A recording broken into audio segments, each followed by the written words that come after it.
We're here to talk a little bit about this game that we did for Global Game Jam 2021, which is it's like an annual thing where you make a game in 48 hours. The theme this year was Lost and Found. We decided on making a space game about a scavenger that harvests resources from lost ships. It ended up turning into more of like a space bounty hunter thing, but the basic idea is kind of still there. So my name is Ben. I worked on the story, the art, the menu programming, UI, UX, and I also did the 3D models and textures. And I'm here with Dan, the other developer. Hi, Dan. Yeah, I worked on the player mechanics, the AI mechanics, movement of the player. I think it's asteroids in the game as well, and mostly just sort of like programming in general. Yeah, just the bulk of the mechanics. So the whole point of this video is just kind of like an insight thing, sort of like a project post-mortem. I thought it'd be cool to do. I'm going to do a quick playthrough of the game, showing off like the stuff we implemented in the 2 days. I'd say we're super proud of this, to be honest, and we Dan. I think we both learned. Yeah, well, yeah, definitely. Like, it's quite weird. Like when you have like 48 hours to do a game, you definitely try and look for like a lot of shortcuts. So yeah, even after like using Unreal for like 5 years or whatever it is now, I managed to learn a few more things just from this game jam. Yeah, I'm still getting to grips with this, so I definitely learned a lot on this one. So yeah, anyway, got the main menu. It's kind of showing off the main boss of the game on the menu, kind of in a constant spin. Got a little sky sphere with a space texture on it. All looks very nice and bright. We got obviously new ship will start the game. Got the story menu. Kind of gives you a tiny bit of kind of bearing for like what's going on in the game. You are this red guy, this triangle red guy. Your target is the guy from the main menu, and then the general enemy ships are these the ones with the rings around them. There's a bit of story here. I won't read through it. You could just kind of pause and have a look, I guess. So yeah, let's get into the beginning.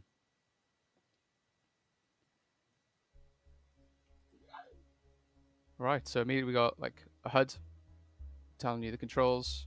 We've also got the main HUD down in the bottom right, and I'm being attacked immediately. Yeah, I definitely forgot to say about the loot generation as well. There's 5 different type of loots that's kind of been programmed into the game, but for the purpose of the game jam, we just put in scrap because we were kind of running out of time to kind of do any of the other stuff. Really, we kind of made the scrap the main resource in the end, and then you can kind of go and purchase everything you need from the well, it's like a shop, really, isn't it? Like a space station. Yeah, it's this thing right here. So when you're hovering over it, you can press E, and it'll bring up this shop menu where so sort of on the left you'll have upgrades. We only did kind of health upgrades just for the sake of the 2-day thing. But I think we did originally plan, didn't we, to have like boost capacity and all sorts. Yeah, we definitely had a plan for a lot of things. It was good that we had a discussion on like I think it was like a Friday or a Saturday night. I can't remember exactly, but we decided to strip away like a lot of the mechanics and then kind of just bring them back in if we had the time, which we Which we which we definitely didn't. didn't, yeah. Yeah, I think it was a good idea, to be honest, just to kind of strip away a lot of the kind of ideas we had, just to kind of go with the well, like the kind of ideas and mechanics that were going to be like sort of like core to the game. Yeah, for sure. Yeah, so the basic layout of it is kind of just like made it look quite sort of sci-fi. It shows you, it's got a little rundown of the star system you're in. Across the top here, you've got like the basic kind of things that you need to keep on track of and that you can buy in the store. So we've got food and water as like a depletable resource. I think they decay by 1 every 15 seconds, something like that. Yeah, I think it was that. Yeah, like I think any more was too much, any little was too hard. Like, but yeah, when it hits 0, your ship basically explodes at this point. We did want to implement a message or like a different kind of death, but that's just how it is at the moment. You got the missiles. We start off with 100. I've already wasted a few just fighting that one guy who attacked me.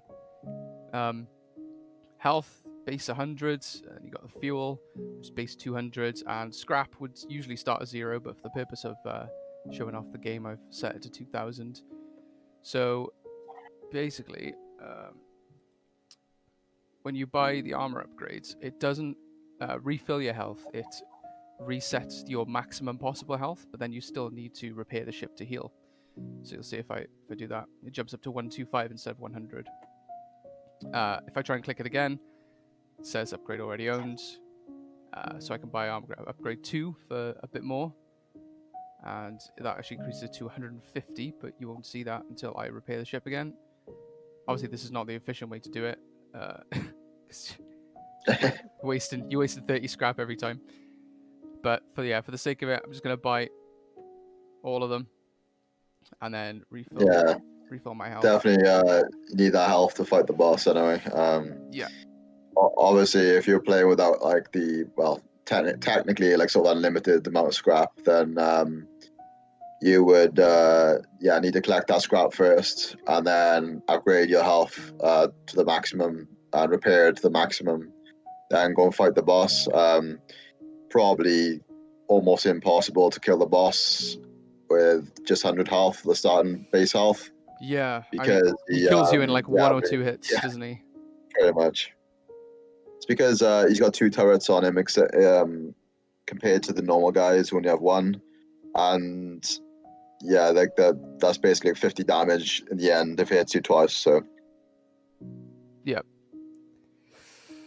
yeah, for sure. Right. I think I was on health, wasn't I? Yeah, fuel. Refill that. Blah blah blah. Okay, so for the sake of just kind of running through the game, I'm gonna maximize kind of food and water just so it doesn't run out on me. We also got this little thing down here, nearby contracts. I think my point of putting that in there was kind of like hinting at maybe if the game was a bit longer or bigger, you'd get to, I don't know, take on more contracts and it would show you which ones you have and any sort of nearby ones in the system you're in. Something like that. Anyway, so back out. You can see that HUD's updated with everything. Holding space boosts and that actually drains the round bar. I almost went into that asteroid den. Asteroids, they also blow you up if you come into contact with them. It was a really weird issue that I was coming into where collisions weren't really working against like the blueprint, the base blueprint of this kind of actor. And because I didn't really want to waste time doing that, I kind of figured another way out to kind of make a sphere line trace on the actual asteroid itself. And when the player comes into contact with that sphere, then you just get blown up. Basically, the death is the same if your health reaches 0. So it's basically just setting your health to 0, and then that death scene will play, which just blows you up, doesn't it? So yeah, your death is essentially the same as everybody else's, and you just get blown up. Yeah, basically. I don't really we really talked much about the different kinds of deaths at the time. I think the asteroids blow up differently. So if you shoot an asteroid, I think there's a different explosion effect. Yeah, it's blue. From what I remember. Yeah, I kind of I really liked how the boost turned out as well, because it was a lot of like just kind of like messing around with the inputs and stuff, and just setting up like different like sort of glows and that, depending on like the kind of speed that you're moving at. Like obviously, if you're just normal going, you're just kind of using the little glow. Yeah. When you're boosting, like the sphere gets bigger, and there's sometimes there's a particle effect. I think can be a little bit buggy sometimes when the particle effect doesn't appear, but for the most part, I think it's quite flawless there. Like, yeah, I really like the boost actually. It makes you feel like you're boosting. So yeah, it's not too fast either. So like, it's fast enough so you feel like you're obviously going faster, but not too fast that it's like super OP or anything. Yeah. So these are random shipwrecks scattered around the map, kind of going off the story that the menu tells you, and this is kind of the source of the player's scrap. So basically, when you start the game off at 0 scrap, obviously the point is to make little journeys out to these shipwrecks, collect the scrap, come back, replenish your resources, maybe upgrade your health, go back out, get more scrap, and steadily build your strength so you can actually take on the boss, who is your target in the system.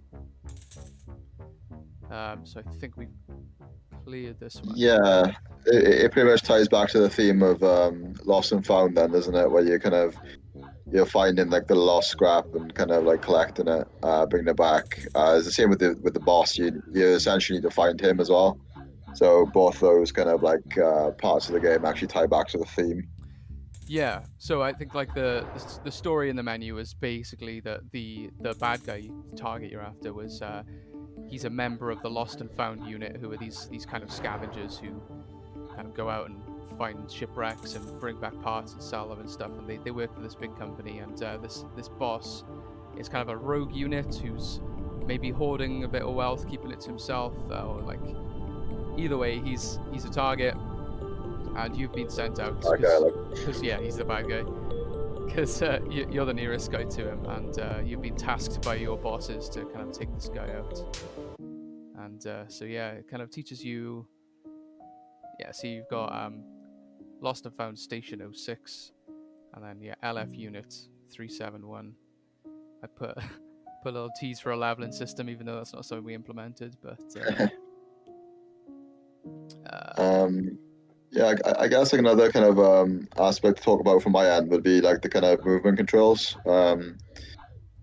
It was a bit frustrating at the start because the whole point of going with like sort of blueprints and using the fly-in base kind of sort of for the blueprints kind of template was so that we didn't have to do the movement controls ourselves. But in the end, to be honest, I wasn't a massive fan of the template, and it kind of felt a bit like. It basically wasn't what we wanted for this game, because we wanted a sort of like top down kind of like sort of 3D third person angle. Yeah. And the way the kind of controls worked, you'd go up and down instead, so it wasn't really like the kind of what we envisioned. So combat was a lot harder that way, wasn't it? Yeah, I basically had to make up a new sort of control system myself. Which took me a little bit of time to figure out, because I'm not really I don't really usually do like the controls, usually using a lot of the templates and stuff. So just kind of getting my head around how I wanted to get the controls to work was interesting. Well, something that I learned, I guess, more than anything else. And yeah, it was a weird way of doing it as well, because I used like line trace for it, and kind of just go in the direction of like where like the forward facing, whatever you were kind of like facing, that's the direction we would go. Then when you're turning, you just have a turn rate, and it would kind of work flawlessly in that regard. I removed the roll in as well, because it had this weird effect where it felt like you were like getting super boosted every time you were turning. So like I had to kind of get my head around that as well, because I was really buggy and horrible. You'd like suddenly go at lightning speed. Yeah, I wasn't a fan of that at all, to be honest, but there we are. Yeah. My food's depleted quite a bit, yeah. Right, so yeah, that's Yeah, sorry, go on. No, I was just going to say that the controls was something that I basically learned from this jam, and also I never really tried out like the sphere like line tracing, the sphere tracing, because I usually use a line trace. But what I sort of realized was that just one line trace wasn't really that efficient for like what we wanted. Because I used like line tracing for the enemies as well, because it was just a quicker way of doing like the AI mechanics, the AI detection. So just kind of using the different forms of line trace to kind of get that kind of the detection, rather than like actually making behavior trees and things. Wanted to save like as much time as possible there, and obviously because we didn't have much time anyway, like kind of avoiding that step kind of helped us out, I think. Yeah, I think ideally what we did want in the beginning was kind of for the ships to be able to pick you up in the vicinity and then target you from there, rather than being like if you cross paths directly in front of them, that's when they aggro. Yeah, But I I mean, yeah, think it works because it's just the it kind of sheer works like amount of that. ships. Yeah, I think maybe people would struggle to complete the game if the AI was too like too hands on. I guess like Yeah, definitely. they would easily get wrecked. I think because it basically would be like a tracking system where you wouldn't be able to avoid actually getting shot. Where like the line trace actually gives you a little bit of wiggle room to kind of like avoid the enemies. Yeah, it's kind of like those classic kind of spotlight games, isn't it? You avoid the searchlight. You Yeah, wanna avoid being directly in front of the enemy because then that's when they detect you. that could have been cool actually. If we added like a spotlight to the enemies to kind of show that off as well. Like Yeah, maybe like as in like they can only see you when like you're in that kind of like corner line of sight. Obviously, it's more of a time thing. And I didn't really think about that, to be honest, yeah. when we were doing the jam.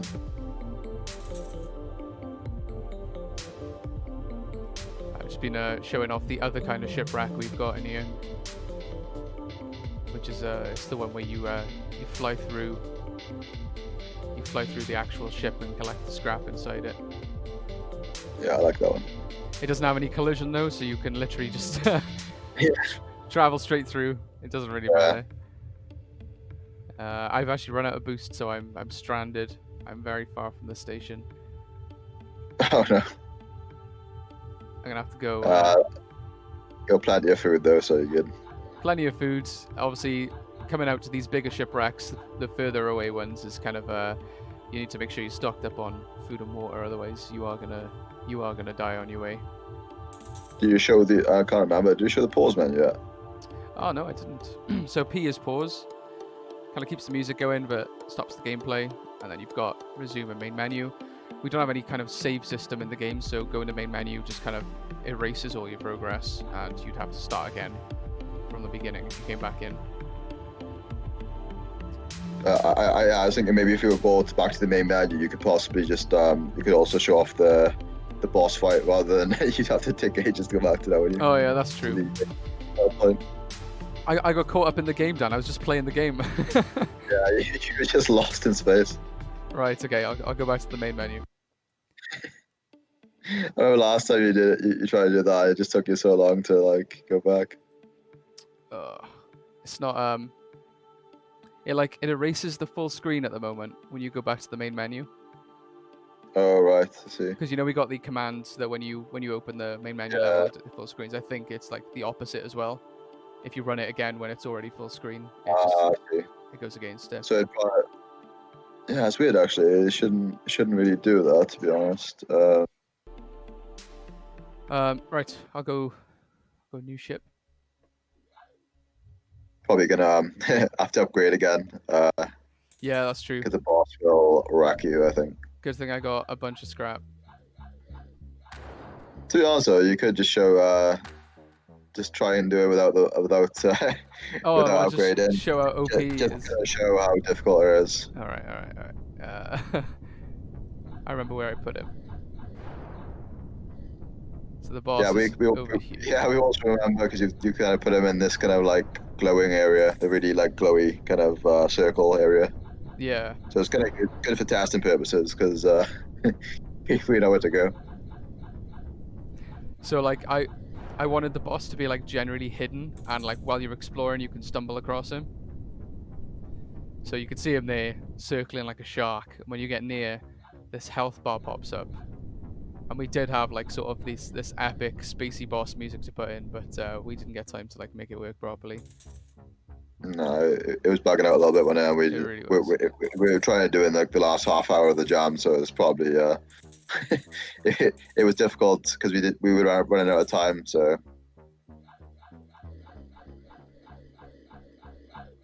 he's Yeah, like he's immediately destroyed me there.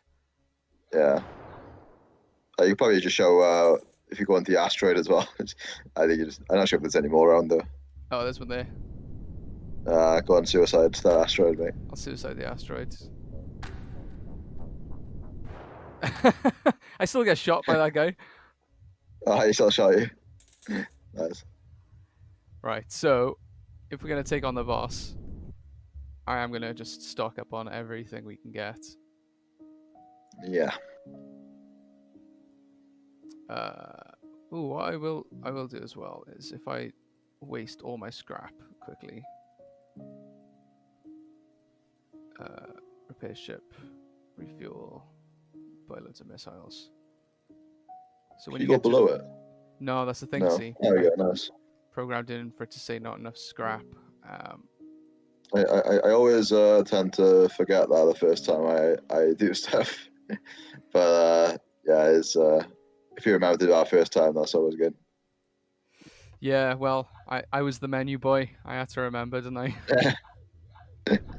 It's probably because I always end up just making those mistakes in other games. You're probably like you're like, oh yeah, I should probably like avoid that. Yeah. I always tend to make that mistake, to be honest. So the cool thing now is I've actually got almost 3,000 missiles to use on this guy, so that's ideal. Oh, yeah, I guess you could also say like some of the other ideas we had, obviously, but we're out of time. It was we were gonna have like two forms of attack. We were gonna have like the normal missile and also like a railgun when we. Yeah, railgun. So the railgun Um, would be unlimited ammo, but it'd be on a cooldown. So like maybe like 5 seconds. It's like an emergency thing. So if you do run out of missiles, you still have a backup weapon to use, but it's just not as great. yeah, just Um, something. yeah, we were also going to do Something. different kinds of loot, like Dan said earlier. So like asteroids would give you water and general scrap, and then the shipwrecks would give you food, ammo, and yeah. So the point would be that you have to kind of explore every part of the things you can explore in the game to stay on top of the resources. The way it is at the moment, you can only get scrap. To be honest, if we had like an extra half hour, maybe hour, we could have easily implemented that in. Yeah, But I yeah, think at the it's just time though we had so many things to try and get on top of. Plus we had the packaging yeah. issues, which I know you wanted to talk about. Yeah, I'd briefly go on about it, but we had some errors with the packaging. Even though we tried early on, like the night before, just to see also if the packaging would work. But I literally went and tried to fix the issue for like 6 hours. So 6 hours of jam time was like wasted, I guess, trying to get the game to package. Yeah, But yeah, in the end, we just said, bugger that. Let's just finish the game to as best as we can. And if we got time afterwards, we'll try it again. But we didn't have time in the end, so we no, just did it this way instead. yeah, I mean, we've been able to show the video and also give up the source code anyway, and I believe that's the only thing you needed for this jam. yeah, and like Uh, if anyone wants to yeah. play the game, all they have to do is just download like Unreal Engine and then download the project file, which we did manage to upload. So Yeah, it's from it's GitHub technically anyway. playable. It's just not an executable. You have to run, bro. Yeah, I can't even boost. I'm not sure if you can outrun him without boost, actually. Maybe. Because I think the detection radius is like 1,000 or something, so if you can get out of his range. Yeah, I don't want to go too far that I lose the health bar because Do you think he's still firing? 100% sure. you were sorry. Yeah, he's still firing now. Yeah, he He's stopped good. firing. I just didn't want to go too far that it reset his health to full. Yeah. I've almost He's got him. getting Like wrecked. I've almost got him. There you go. To be honest with you, I wanted to make like that's awesome. It's like The I only wanted to make bad like a thing bigger here is it combines two music tracks. It's meant to stop one and keep the other one, but it just plays them both. I guess it don't matter anyway. Yeah. But yeah, it's yeah, I really like that kind of background as well. It's cool. Thanks, man. I made this. Yeah. GG, like. We also had all our music done by my friend Martin, who's link to all his stuff is right there. To be fair to him, he made us like 4 or 5 tracks, didn't he? Yeah, I really like the music, to be honest. It worked really well for the game. Like every track that we were given, like kind of worked well for the scenario that we were kind of planning towards anyway. So yeah, thanks for that. Yeah. We'll see what else we're working on in the future, I guess. I think that's Yeah, everything we wanted to show. we had a few plans. I mean, like we want to do more game jams in the future as well. There's that one we had more specifically, like dungeon crawler one, I think it was. Dungeon That would crawler have one looked pretty sounds cool. good. Yeah. Yeah. I think we surprised ourselves with how much we got done in 2 days, didn't we? Yeah, definitely. Like I wasn't expecting us to do this much, to be honest. Like when I was working on this, it was more like I wanted to do it in a way where I could work on it for a while, but also do other stuff in between. Like obviously, like I do my other activities as well. But Mm. like we still got so much done, even with like obviously like limited time and stuff. So yeah, you can't go wrong really when you got like a, this is what you can do in like X amount of time. So Yeah. looking forward to the next one. Like I think space game for you was kind of something you hadn't thought about doing before as well. I think it was you out of your yeah, comfort zone. yeah, because I usually tend just to make fantasy games for the most part.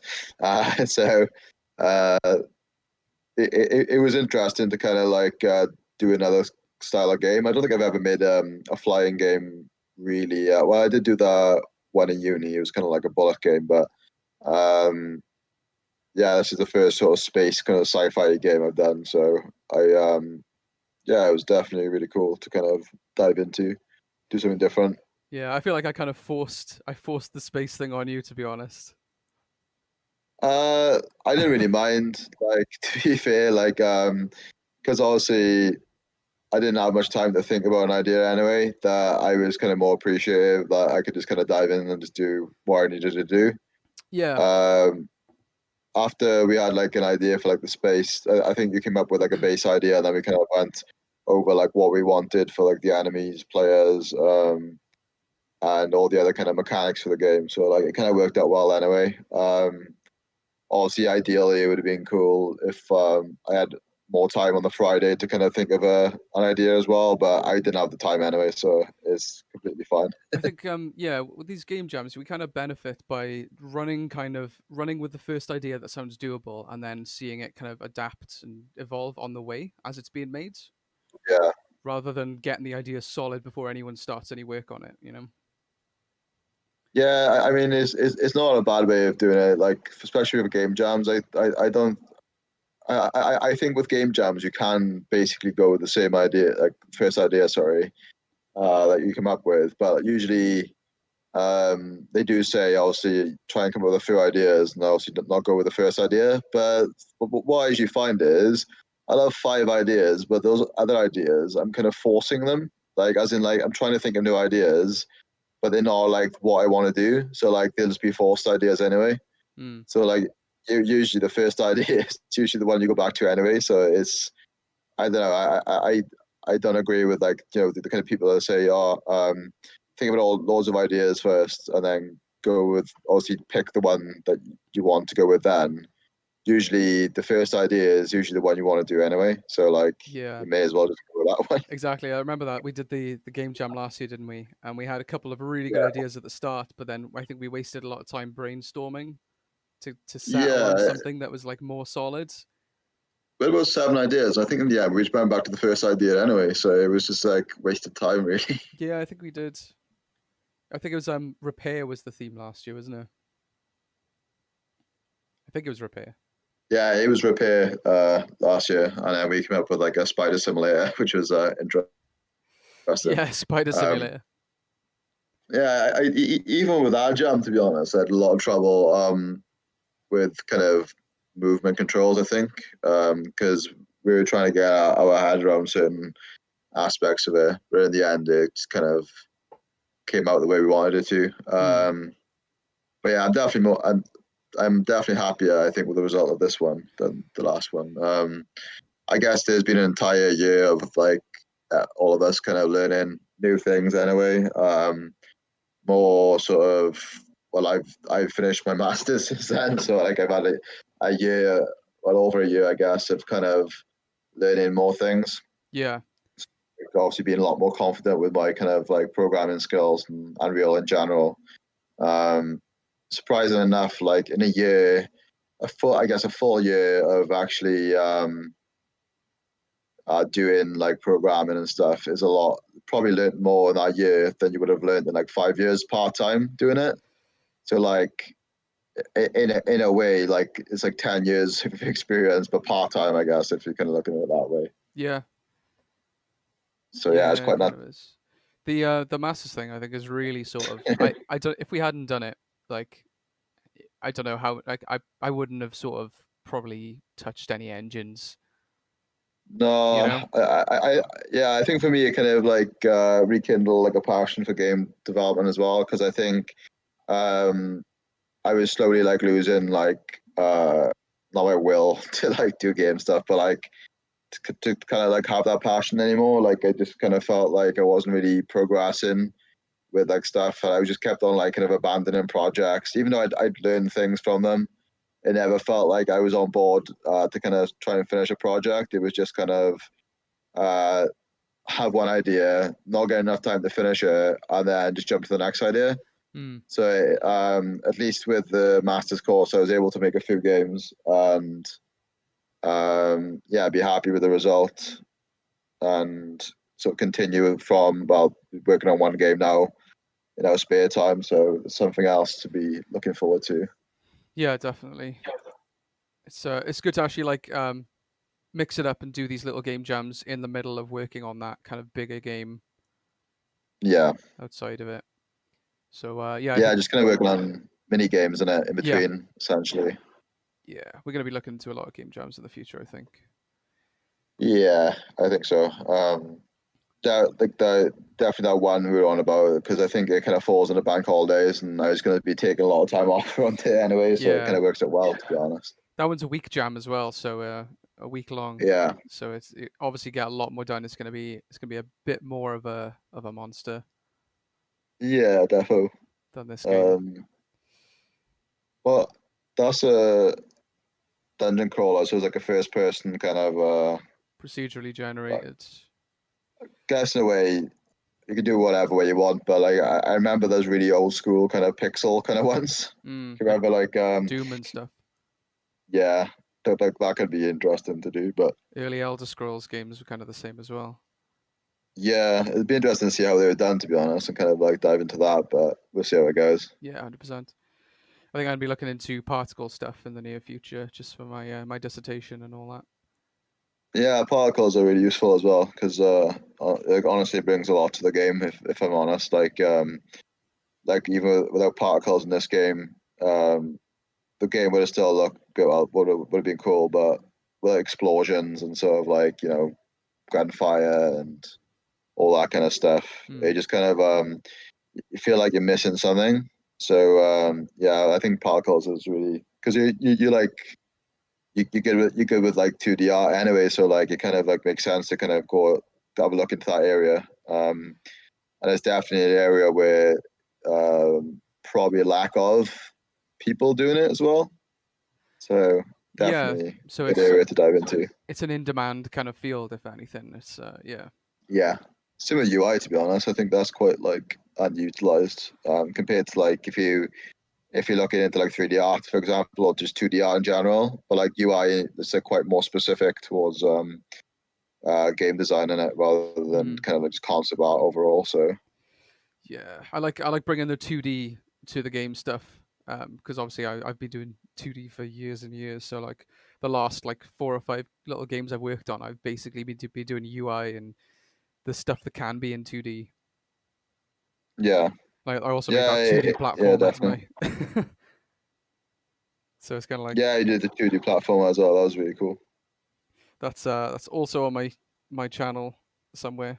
Whoever's watching this, I'll chuck links to both of our stuff under the video, as well as Martin's music stuff. If you can kind of, I guess, check out our other games and follow our progress on Crosslight is the main game we're working on. Yeah, Crosslight. Yeah, it's well, we had a little bit of a delay over Christmas because a few of us unfortunately got COVID. Like so, we kind of like recovering from that, but then we slowly get back into development side of that. Obviously, this game jam's kind of I wouldn't say so much hindered progress over the last week, but obviously on the weekend we've been doing this, so um, yeah, we basically starting to get like properly back into it now, and we have like a solid idea of like where we want to be, like the direction we want to be going in. Because like I think I lost a bit of track, to be honest, with like needing to do certain things first. Where I think other aspects were a lot more important, like actually making the levels and doing more programming. I think the game jam kind of opened my eyes up to that a bit, to be honest. In what way? As in, like, you're quickly making like programming and like implementing the levels and things. And then I realized, even though the art assets are like really important, that the to like build obviously the foundation of the game, you need like the sort of programming elements as well, and also like the level design in general. Because without like, for example, this awesome sphere thing you made, like the world would have looked crap, wouldn't it? To be honest, it Well, would yeah, just been like you needed a certain space. stuff. You need a space Yeah, background, don't you? yeah. So it's sort of like the level design um, kind of aspect of it is what kind of inspires the rest of it, I guess. So I think 3D models are something that can be like updated, even though they're important for a game jam for sure, 100%. Hmm. Um, but like for like a game overall, as long as you have like assets you can place down, so they don't have to be like polished. They're just assets that you like, can kind of reference to, and then you can like replace them later on. Um, as long as you got like the core of the game down, like the level design and the programming, UI, and then you can kind of fall back on the art later on, like Yeah, the 3D art. Sorry. yeah. The models I made for this were basically like a bare minimum for what was like passable. Yeah, Like the ship you see in the menu turning around. Like I modeled that in like maybe 5 minutes. I textured it in another yeah, 5 to 10 minutes, and then that was that done. And then it was in the game, and it's just like if we ever had time to improve that model or improve the textures, then we would have. yeah, But it worked for what it was, so we could focus on the other stuff we needed to look at to get the game running and playable. So yeah, I see your yeah. point. I do see your point. Yeah, I think you explained it better than me, to be honest. Just kind of like making the quick models rather than spending a long time doing the models, because that can it's like any game really. The core the mechanics, the design in general is like the core of the game, and then the art, even though it's an important factor afterwards, it can be just done afterwards. Do you know what I mean? It's not what drives the gameplay, is it? No, no, it's not. So just kind of sorting that out first, and then going back and improving the art later on is definitely something I've kind of thought of in this game jam, but I imagine Ben is sort of seeing the same thing now as well. Yeah, yeah. There's nothing like a 2 day deadline to get you to prioritize things and see what really matters. Yeah, it's kind of like the whole cut in the mechanics kind of thing we mentioned at the start.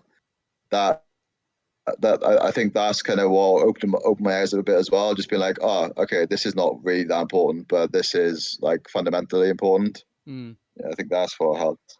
Yeah, there was a lot of times when it was like I'd say something like, "Oh, it'd be cool if we put this," and then you'd be like, "Oh, if we get time at the end, we'll do that." And it's like, okay, that makes sense because it's totally not important. It's just it's a bit of polish. You want to save it for the end. Yeah, definitely. So yeah, I mean, I think that's everything we wanted to talk about with the game. It's kind of done and dusted. Another one in the bank. Put it on the shelf. Yeah, Game done. definitely. Yeah. Game done. Game done. Game jam done. Like, Yep. but it's good really because we did it last year and we did it this year. So I'm kind of happy that we kind of almost it's almost like a tradition at this point now. Just kind of like doing the global game jams. Yeah, we've started a tradition. After the third year, I think it's officially a tradition. Well, it's only going to improve as well, isn't it? Like the more times you do game jams and the more years you put into like making games, the games are just going to get better anyway. Yeah, well, that's one of the main reasons we were talking about doing more game jams, because once a year it doesn't seem like enough if it's the kind of thing that you're passionate about and No, aspiring to do as a career. So yeah, definitely yeah, at least every 2 months I think would be a good target. yeah, I think that's good idea to be honest. And also that our game Crosslight is something that's going to take a decent amount of time to finish still. Yeah. So having these kind of like games that we can kind of work on in between, or even just even if you think of like wanting to do like a mini project anyway, just to kind of like have a break. Do you know what I mean? Like that's always good as well, just to kind of just have a bit of fresh eyes in it on like different stuff. Mm. Yeah, definitely. I'm excited to get back into Crosslight. Actually, I feel like that's going to get back on track like immediately now that this jam is done. Yeah, I'm gonna be looking into like level 4 straight away now, and basically ignoring the other things that I sort of thought I had to do first. um, like I wanted to update obviously the 3D assets in every level, so we got 3 levels at the moment, and also the new tutorial level. So like I wanted to like update all the assets there, Mm. but yeah, assets in general, especially when you want to update them to like a better standard, takes so long to do. So like it's one of those things where I think you'd have more motivation to finish those assets when you have like a placeholder for them already. Do you know what I mean? Like you'd have like a level, you'd have the entire game basically done, but now you just need to improve the art in the game. So like I think that's probably Mm. a better idea, to be honest. It's like different levels of passes. Like your first pass, you lay down the Yeah, basic yeah, shapes, yeah, and you come back to it again at the end, and you improve the visuals. Like the visuals of a game are not. You wouldn't think it, I guess, from looking at games, but they're not the most important thing. It's definitely like the fundamentals are the mechanics and the gameplay. Like, yeah. Gameplay in general, yeah, gameplay is a big one. Mechanics is quite important as well. Even sound, to be honest, like sound is like surprisingly important. mm, Like particles as well. particles, Yeah, it's so weird that these kind of like almost these things can be for 3D art, like all of them, like um, like particles, UI, sound effects, all these things basically beat 3D art, like in my opinion, every time. I also like I did 3D art for like a long time as well in uni, like obviously previous courses, and now I'm seeing like almost the irrelevance of 3D art. There's just so much competition, for example, as well. Like loads of people do 3D art. Everything else just seems more important in games to me, especially mm, like the indie game scene anyway. especially the indie scene. Um, Yeah, yeah, it just seems like so irrelevant in comparison to those other areas. yeah. I mean, like take this for example. I wouldn't say I'm a 3D artist, but we didn't need a 3D artist on this team because I can make a basic model of a ship, and we still managed Yeah, to make exactly. like Yeah, a really still look clean good. looking. Yeah, like 3D artist was the bottom of our list of things we needed. Yeah, for sure. So yeah, I think it'd be the same for Crosslight for a while, until we get to that Yeah, pass where everything else works. Uh, Only then will we need like a 3D artist to come in and kind of tidy up the visuals. yeah. Like also we looking for 3D artists now, but like personally, I don't want to be using my time to do 3D art. Because obviously, if I didn't do programming for the game, there probably wouldn't be a game. Like, not saying in a way where that sounds big headed or anything, but it's literally the case in it. Like I basically programmed the game, and I don't feel like somebody could take over that now, just because the way obviously I know what I've done. Yeah, But like, if you brought someone else in, they might have like their own style of doing things. yeah, for sure. Like it's your kind of your brand of programming, and Yeah, people pretty need to much. either learn like your language of programming, or they need to, I don't know, Dan language. Dan language, danguage. Yeah, pretty much. Uh, Yeah, I mean, that's how it is, I guess. Like, um, I think I could just get like probably assets off the internet, like, and chuck them in the game. Do you know what I mean? And then just get like a 3D artist later on to like even myself or Ben or like somebody else would get in the team to kind of make the art that can be just done later. It's not an issue at the moment. Mm. Yeah, yeah, exactly. Sick. Awesome. Yeah. I guess That was a that. good chat, man. I enjoyed that. Yeah, good. We hit about 47 minutes, so Yeah. geez, like yeah. Cheers for watching if you made it this far. Even though the last half was just me and Dan just chatting about making games. Nah, it's fine. Imagine. If you I don't know, if keep an eye out, maybe subscribe or something. I'm sure we'll do a couple more of these in the future if we do more jams. I think Yeah, it's a cool thing to have is these kind of post analysis things. definitely, man. Yeah, thanks for your time, Dan. Yeah, no worries. Anytime. Speak to you later, man. Talk to you later. Bye. Bye.